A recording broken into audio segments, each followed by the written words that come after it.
Wow, I was blown away by that. Hey? That was just so inspirational. I loved it. In fact, please come and work with us at Henley, Tabang. Good. Okay, right. Thank you. So I'm not going to talk in the same way. My name's Jon Foster Pedley. I'm the Dean of Henley Business School, and we're a liberal and progressive business school. And what I want to do is share with you some findings and some stuff I discovered recently in conferences in Europe, etc. And stuff that's been shared with the World Economic Forum, the stuff that the Bilderberg Group, which is, if you believe in conspiracy theories, are the group of leaders and shakers, about 50 of them in the world, who meet every year, including ex-prime ministers, presidents, and everything, to see what's going on. And I'm going to focus on that, and I'm just going to take you through it, because I think it's important. It's a strategic view, it's an overview, so it's quite a different tone. So I couldn't compete anyway, so I'm very happy about that. So we focus on producing the commercially savvy, confident, socially conscious African business leaders of tomorrow. And it says here, should do soon when it comes up, slide 1, thank you. Well, it will do at some point, that we build the people who build the businesses that build Africa. So, thank you. So the title of this talk is The Precariat, Leadership in Precarious Times. And I'm going to talk about the phenomenon that fueled Trump's success and drove Brexit. It's post-industrial, it's post-Marxist, post-colonial, and post-liberal. It's a global phenomenon that may also make or break business and society in South Africa. It's a phenomenon that demands that we all think in new ways about how we work and lead. But I want to start off with a familiar question about chickens.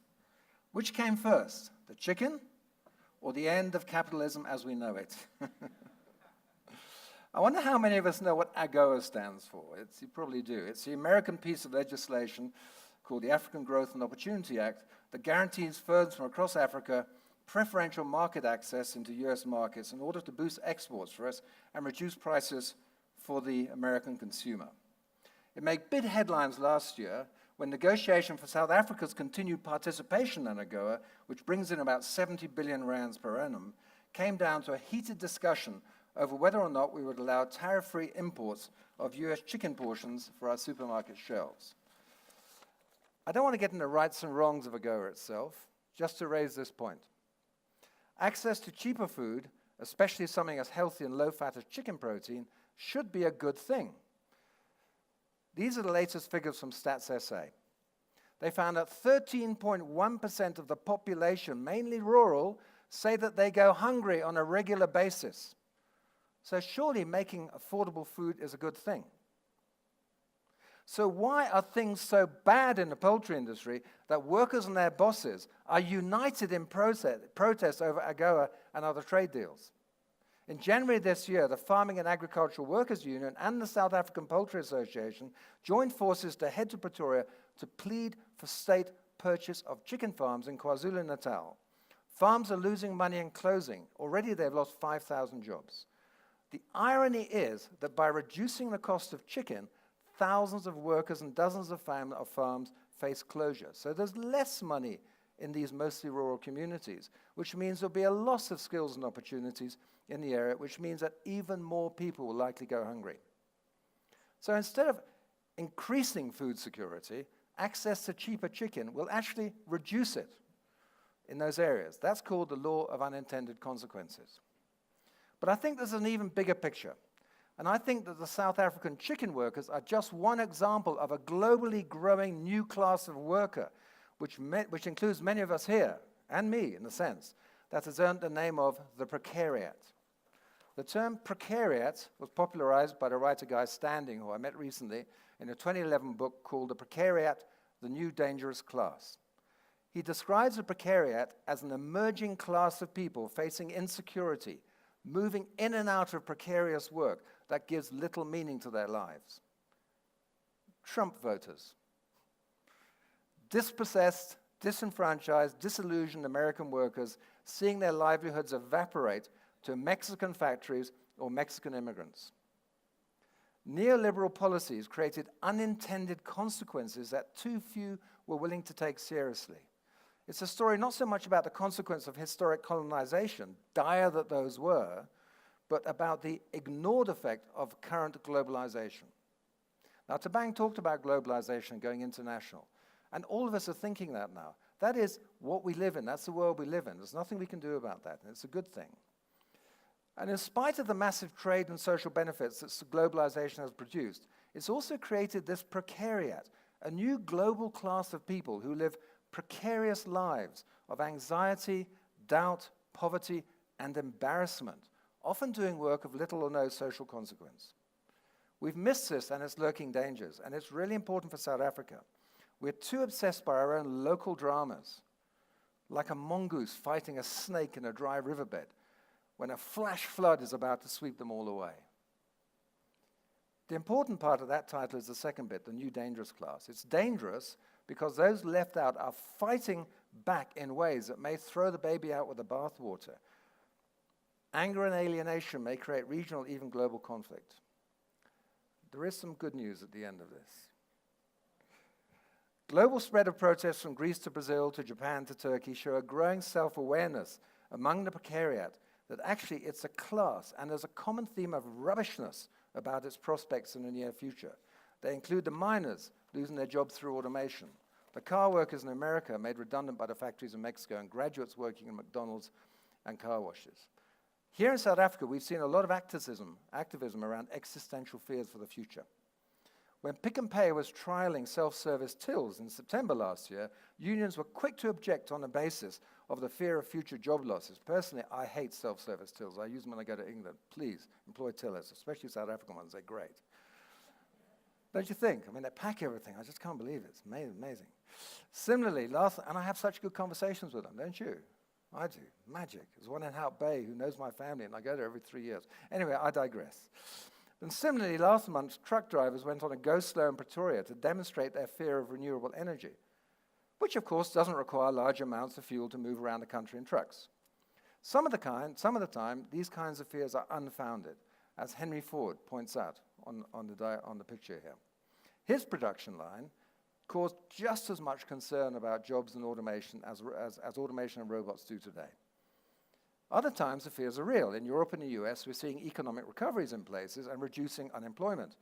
But it's not in traditional full-time jobs. The percentage of part-time workers as a ratio of all employees in the US has risen from 13.5% in 1968 to nearly 20% today. In the UK, as many as 1 million workers are on zero-hour contracts, which means that they must make themselves available between certain hours for work, but they aren't guaranteed that anyone will give them a shift and pay them for that time they put aside. It's called a zero-hour contract. I'm not a sociologist or an economist or a politician. I'm the dean of a liberal and progressive business school, an international one. But to me, one of the defining differences between the precariat of today and the proletariat of yesterday is that in days of old, the business classes needed workers on side. There simply weren't enough people to man the labor-intensive factories, and 100% employment was actually a reachable goal in some countries, many European countries. So proletariat leaders, or trade unionists, as we like to call them, were able to win concessions, guarantees, and the stability of closed-shop workplaces because they wielded power. Today's precariat, which involves many people around us, doesn't have that power. We, are at the mercy of global forces driven by technological disruption, better transport networks, and liberal trade deals, which they and we cannot control. They need new solutions. Most people, when you talk about a precariat, aren't thinking about chicken workers in KwaZulu-Natal. They're thinking of taxi drivers, auto workers, cleaners, machine operators, laborers, and even middle-class professionals, like journalists, academics, computer programmers, and radio hosts, who are finding their line of work disrupted by software and automation in what's called the gig economy, like you're a guitarist, play a gig, that sort of thing. Most famous, of course, is Uber. I mean, I expect a lot of us came here by Uber this morning. The platform which allows anyone with access to a suitable car to set up as a taxi driver. What these disruptive services have in common is that they create an online marketplace without traditional barriers to entry, and they disrupt or getting around existing regulations. They use dynamic pricing models to match supply and demand, like surge pricing in Uber, and have few overheads. They're also able to outcompete local competitors by securing huge backing from Silicon Valley's investors. They avoid local taxes by selling their digital services from havens overseas. For example, Apple in the UK had £2 billion of revenue in 2015, on which they paid £12.9 million of tax, an effective tax rate of about 0.65%. Nice work if you can get it. And that money doesn't go into the country where they're working, it goes offshore. So according to leaked reports, Uber lost about $3 billion, nearly 40 billion, or is it 50 billion today, rands in 2016 alone. And it can do that as long as its backers believe that it will dominate public transport and replace car ownership all around the world at some point in the future. And how many South African competitors can afford to compete with those deep pockets? No wonder the taxi drivers are furious. No wonder workers are scared about the gig economy. It's destroying the social order, but it's a process of creative destruction. And there's two European legends which describe where I think we're at. There's one is the story of Peter and the Dike in Holland. Now, as you all know, Holland's way below sea level, and they build walls around it to keep the sea out. And this small shepherd boy, Peter was walking along one day and saw that one of these barriers, made of mud, had a leak in it, okay? And the sea was about to go through. So Peter put his finger in the dike and sat there like a hero, patiently until help came. And now it's a legend in Holland and around the world. The other one is where I come from in Britain originally, although I think I'm detribalized now, maybe. And the 10th century king in England was called King Canute. He believed everything he saw was at his command. To demonstrate this, he walked down to the beach at low tide with his subjects behind him and told the waves, sat on a chair and told the waves to stop coming in, stop the tide. The waves, of course, ignored Canute completely, demonstrating his arrogance and ignorance and the ultimate ineffectual nature of the human being in the face of the forces we don't understand. So up till 2016, the so-called Western world was acting like Peter. Despite the evidence of the 2008 banking crisis and the collapse of several European economies, the prevailing attitude was that the world is changing. If we can just plug things long enough to hold the status quo together, someone will come along with an answer. Bail out the banks, hold a steady course. We'll get through it. Keep calm and carry on. Stiff upper lip and all that. What was really happening is that we were living in the age of Canute, pretending we had control over these forces that were radically changing our societies and changing African societies, with leaders ignoring the confusion and fear in the eyes of the crowds on the beach behind us, who could see with far more clarity that we're about to be washed away. We can't stop progress. We can't unmake Uber. We can't ban smartphones or unplug the internet. We can't stop the mines being mechanized. You can try to create the illusion of security, but you can't stop the forces of globalization, digitization, and change. And of course, not everything about the gig economy is bad. In fact, it's quite the opposite. Software platform owners know that they can only differentiate through customer service, which gives us great things like Uber insisting on cars being clean and roadworthy and authenticating their license and insurance of drivers. It's a good thing. Parents working in the gig economy can freely choose not to pick up a job because they want to collect children from school or sit and do homework with them. It can offer better wages. Hundreds of software developers in South Africa are making a fortune gigging for US and European countries and call centers too. Uber drivers are earning more than traditional taxis. Domestic workers can earn a better daily wage through hire a cleaner apps than picking up work for the same employer every day. And what have they got to lose? Our domestic workers rarely have any job security, any sickness benefits, or any chance of promotion. And often they aren't even making a basic wage. Yet they make up nearly 8% of the South African workforce. So one potential proposed solution for the Precariat Dilemma is the idea of a universal basic income, or UBI. The theory behind UBI is that in our world of plenty, everyone on the planet should be entitled to a social dividend in the form of a single payment for living.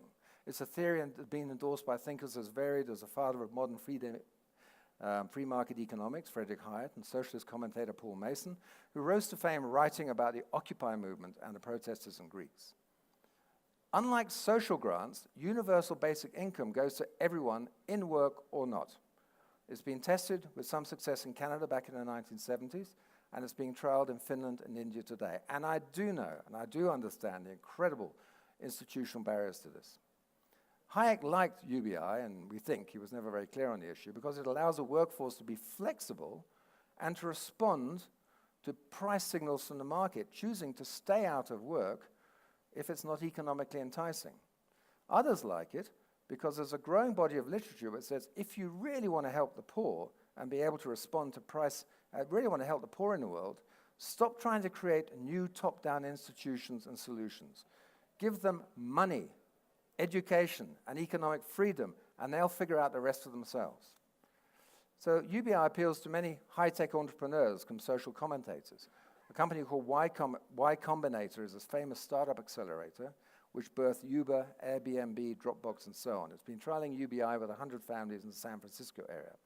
San Francisco, Silicon Valley, likes UBI because it means that more workers for the gig economy and the platforms it creates. And by breaking the bond between work and income, it gives creative thinkers in dynamic, fast-changing economies the ability to just sit and think and come up with their next great innovation that will change the world from their garage. Now, I'm not a politician, priest, or economist, and I can't debate the morality or practicality of UBI in any detail. But I am the head of a liberal and progressive business school, and from my perspective, we need to come up with something else. And I think we need what's called an intellectual university-based basic income.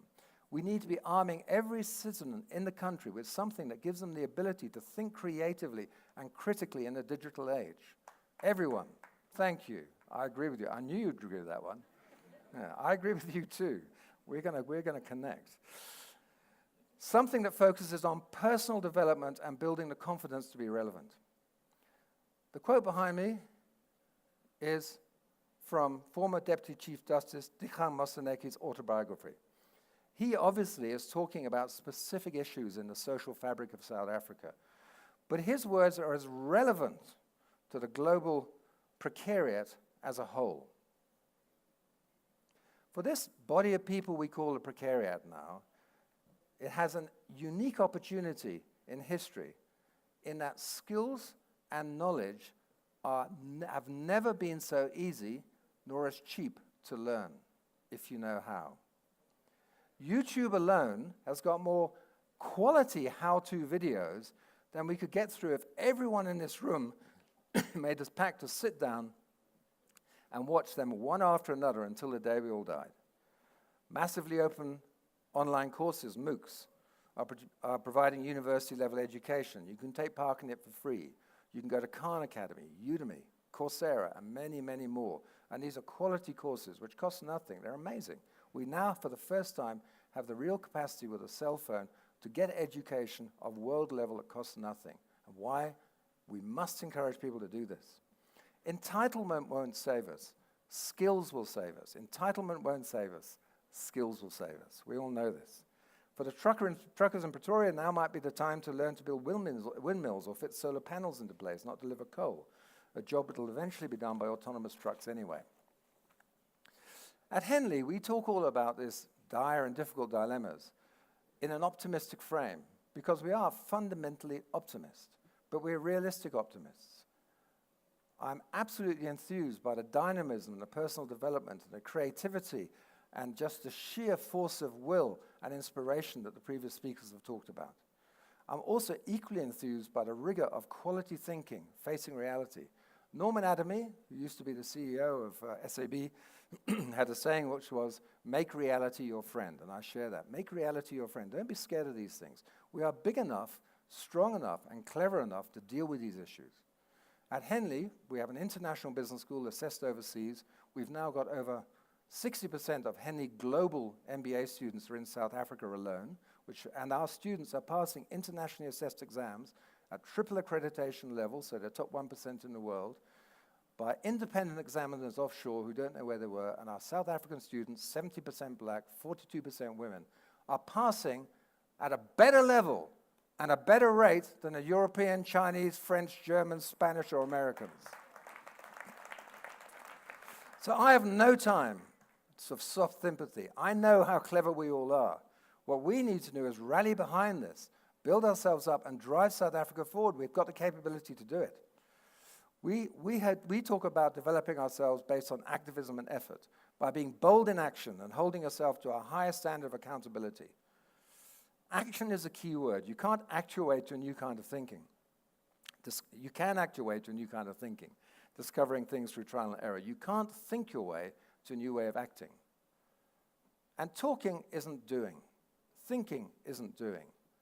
Doing is doing, as you will have seen by all the entrepreneurs and amazingly inspirational people we've seen here today. To make sure we're competing in the good gig economy where wages rise and hours shrink, we and our kids need to have job security based on capability and learning. If we improve the education system, we invest it properly in South Africa, the World Economic Forum has said that in the lifetime of a 15-year-old child, South Africans' GDP will rise 2,634% just through developing proper education. That's our next challenge. That's our next frontier. Our kids need skills, flexibility, capability to learn. Intellect, hard work and obedience will get you into the game, but skills, innovation, passion, and ethos will win it for you. Everything is growing and changing every day. You might have a job, you might fit your job today, but tomorrow the context changes and evolves. Unless you're growing, you're out of date. Everybody who works at Henley has to be doing free education that we provide, from MBAs to other programs. If they don't do the education, they must leave Henley. Everybody must be doing that. From me, everybody. We have a passion about transformation in education through education.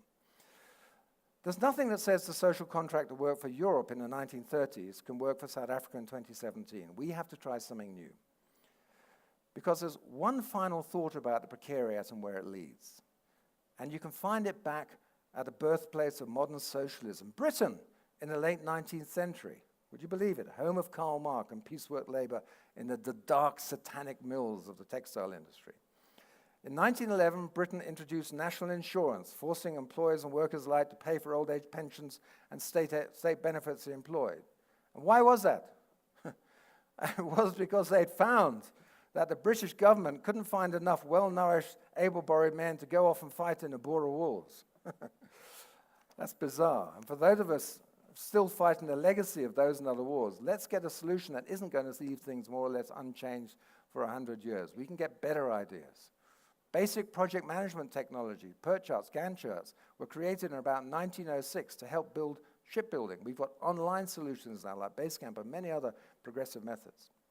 But I'd like to go back to finish off by going back to chickens. The greatest irony of all in my mind is that even after the disputes, the anger, the loss of jobs and skills, is that AGOA may well fall victim to the Trump administration's protectionist beliefs anyway. Precariousness is all around us. We don't want to face it, but there are solutions. The solution's enough. If we educate and push our children to be educated and to grow and learn, we thrive, and we will continue to thrive. The world has changed. And we're all at the mercy of forces we can't control. Even my job will probably become untenable because of Brexit. I don't mind. I'll do something else, some more fun. This is great fun, by the way. Because many more of us than we realize are in this thing called the precariat. We all need to make sure we're doing the right thing together, to either get out of it or make the most of it. Build our skills, all our life. Build our children's skills. Be passionate, be obsessed about it. It's the new normal. Thank you very much.